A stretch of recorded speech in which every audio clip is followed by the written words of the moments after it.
Dirigeants et je reçois à présent Théophane Coureau. Bonjour Théophane. Bonjour. Alors vous avez digitalisé la gestion de flotte d'entreprise, automobile d'entreprise avec Fatec. Alors en quoi ça consiste exactement la digitalisation de flotte automobile ? Fatec est un gestionnaire pour compte de flotte de véhicules pour les entreprises et les administrations. Nous sommes experts pour seconder nos clients dans la gestion administrative et technique de leur matériel roulant. Donc gestion administrative, c'est tout ce qui touche à la mobilité de votre collaborateur, la commande d'un véhicule, les questions qui se posent parce qu'il a eu un PV ou un petit imprévu. La gestion technique, c'est l'entretien, la réparation, les pneus, le bris de glace, le petit sinistre. Et puis le conseil, c'est l'amélioration, le plan de performance. Donc ça, c'est notre prestation. Et après, quand on parle de digitalisation, c'est qu'on veut améliorer l'expérience de notre client qui est le conducteur avec de la simplicité et donc avec de la digitalisation. Alors comment Fatec est-il né ? Fatec, c'est la rencontre d'une activité et d'un entrepreneur. Cette activité, elle a été créée par un courtier en assurance, un gros courtier qui s'appelle AON, qui en plus de la gestion de risque, avait développé depuis 1993 cette activité de gestion pour compte de flotte de véhicules. Puis ils ont décidé de se recentrer sur leur cœur de métier et donc en janvier 2013, j'ai repris cette société. Donc à l'époque, j'ai repris 43 salariés. Fatec est une société familiale, mon associé et mon épouse. Nous sommes une société française, indépendante. Quand je dis française, c'est-à-dire que tous nos emplois sont en France et ça fait partie de notre projet d'entreprise. Et donc vous avez pris votre indépendance par rapport à AON justement dans le domaine de l'assurance ? Absolument, donc nous avons pris notre indépendance en janvier 2013. AON reste un partenaire non exclusif et le fait d'être aujourd'hui indépendant nous permet de travailler avec tous les acteurs du monde de l'automobile au bénéfice de notre client sans conflit d'intérêt. Alors qui sont vos clients justement ? Nous avons tout type de clients. D'une façon générale, quand un client, c'est-à-dire une entreprise ou une administration a plus de 100 véhicules, il y a un enjeu de complexité sur son parc. Donc on va intervenir aussi bien sur des clients privés, des PME, des ETI, des entreprises de CAC 40, des clients publics. Nous sommes référencés par la centrale d'achat de l'État qui s'appelle l'UGAP. Nous intervenons sur tout type de véhicules. Des 2 roues, des scooters par exemple, des véhicules 4 roues naturellement, des véhicules des techniciens, des commerciaux, tous les véhicules de fonction, les véhicules statutaires, notamment ceux de la direction, et puis les véhicules avec des équipements, les véhicules d'exploitation. On parle de véhicules utilitaires, on parle de véhicules industriels, jusqu'à des bennes à ordures ménagères.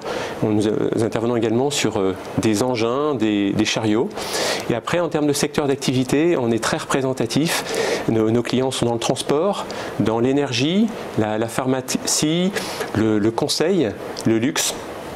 Voilà, donc nous sommes diversifiés.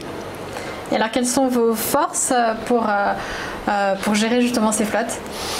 Nos 3 forces, c'est d'être indépendant, expert et transparent. L'indépendance qui a été présentée précédemment, c'est ce qui nous permet de conseiller notre client sur le matériel et les services qui seront vraiment adaptés à ses attentes. Donc on va pouvoir le conseiller de façon objective sur le choix du constructeur, du modèle, du réseau d'entretien, du partenaire pour l'assistance, les sinistres et ainsi de suite, dans le seul bénéfice du client. Ça, c'est la première vertu, l'indépendance. La deuxième, l'expertise. Nous sommes un concentré de 90 experts. Et nous avons la capacité de contrôler 100% des coûts d'une flotte, 100% des factures, 100% des lignes. Nous avons la capacité de creuser des problématiques et de partager des bonnes pratiques pour construire des plans de progrès, notamment autour de la mobilité des collaborateurs. Et puis la dernière différence, c'est la transparence. Chaque client Fatec, c'est exactement combien lui coûte son parc à l'euro près, à la ligne de dépenses près. Nous ne sommes pas des adeptes du forfait tout compris, nous sommes des adeptes de la dépense au coût réel, pour maîtriser ses coûts et pour pouvoir les optimiser, rien de tel que d'en avoir une connaissance parfaitement fine. Alors j'imagine que dans votre métier, il y a des enjeux technologiques liés à l'évolution des véhicules. Comment est-ce que vous les maîtrisez ? Fatec est une pièce du puzzle du monde automobile. Pour apporter de la valeur à nos clients, nous devons travailler en bon partenariat avec tout l'écosystème. Dans l'écosystème, il y a les constructeurs, les financeurs, les réseaux d'entretien, les courtiers, les pétroliers, les prestataires de télématique. Et donc la valeur de Fatec, c'est d'être un point d'entrée unique sur tous ces acteurs. Un point d'entrée unique, ça passe notamment par des systèmes d'échange de data. Donc nous avons une capacité à aller intégrer les data de tous les partenaires, les mettre en qualité, les contrôler et les restituer sous forme de plan de progrès. Si l'un de nos clients veut travailler avec un nouveau partenaire, soit on met 2 DSI dans la table, autour de la table et on leur demande de développer un connecteur et on sait que ça va prendre plusieurs mois, soit on passe par Fatec qui a déjà développé ce connecteur et on peut tout de suite travailler ensemble. Donc nous sommes un facilitateur. Il y a un gain de temps. Ouais. Il y a un gain de temps. Pour y arriver, Fatec investit 1 million d'euros par an dans son système d'information. Donc c'est pour nous stratégique. Fatec apporte à la fois un système d'information et un service. Nous avons ces 2 jambes, ces 2 propositions de valeur pour fiabiliser les datas, apporter plus de valeur et garantir un résultat. Donc ça veut dire que vous embauchez de plus en plus aussi d'ingénieurs, de développeurs? Absolument. Moi, quand j'ai repris la société, donc il y avait 43 personnes, il y avait un informaticien. Aujourd'hui, ils sont 15. Voilà, là, nous avons passé la barre des 90 sur le mois de juillet. Et donc, ils sont plus de 15 à la DSI, essentiellement des développeurs. Donc la technologie de plus en plus présente. Mais du côté de l'environnement, les mentalités changent aussi. Comment vous conseillez tel ou tel type de véhicule à tel ou tel client? Alors, la prise de conscience environnementale est très forte. Là, on est en période de canicule. On a tous envie de faire quelque chose pour réduire nos émissions de CO2, réduire nos déplacements, réduire les émissions qui sont associées aux déplacements indispensables. En même temps, la priorité reste quand même le business, donc la mobilité des collaborateurs, à un coût maîtrisé. Et donc finalement, nos clients rencontrent des injonctions contradictoires, avec une législation qui change, qui n'est pas toujours très lisible, qui est parfois complexe. On va parler des nouvelles normes d'homologation WLTP, on va parler des zones et circulations restreintes qui sont très, très visibles en ce moment. Donc notre approche va être d'être pragmatique et innovant. Pragmatique, c'est-à-dire que notre solution elle doit fonctionner ici et aujourd'hui. Ça se passe comment? On va analyser les besoins de notre client, on va regarder quels sont les usages faits par les véhicules et on va construire une car policy qui va être adaptée à chaque catégorie de collaborateurs pour les 4 années à venir. Et en même temps, on va être innovant. C'est-à-dire qu'on va se former sur les technologies de demain et sur les nouveaux services ou les nouveaux usages. En termes de technologie, aujourd'hui, par exemple, je pense à l'hydrogène, qu'on commence à voir dans les gros véhicules, les bus, les camions, et l'hydrogène arrivera, on le souhaite en tout cas, dans un deuxième temps sur les véhicules légers. Et quand on va parler de changement d'usage, par exemple, on va parler des nouvelles formes de mobilité. En septembre aura lieu la semaine européenne de la mobilité. Fatec met en avant cet événement pour faire des actions sur la sécurité liée au déplacement, sur de l'autopartage, sur du covoiturage et sur du crédit mobilité. C'est pour nous une belle fenêtre pour faire savoir qu'il existe différentes formes de mobilité et pour inviter les différents acteurs à réfléchir de façon concrète sur comment ça peut s'appliquer chez nous. Quand je dis les différents acteurs, on va souvent raisonner sur un bassin d'emploi, une zone d'activité qui va aller au-delà de l'entreprise, mais on va associer les voisins de nos clients. Par exemple, en termes d'autopartage, on aura comme ça plus de possibilités pour mutualiser des déplacements. Et quel est le modèle de financement des entreprises qui ont des flottes? En quoi vous les aidez par rapport à ça? Le modèle de financement des grandes entreprises, les plus représentatives, les plus matures, a évolué. Globalement, sur les 20 dernières années, elles sont passées d'un modèle majoritairement à l'achat à un modèle majoritairement sur la location longue durée.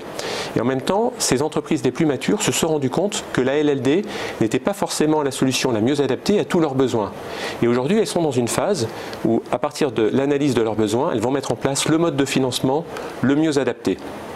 Par exemple, j'ai un véhicule qui est simple, une petite citadine, avec une loi de roulage qui est standard, je peux le mettre en location longue durée.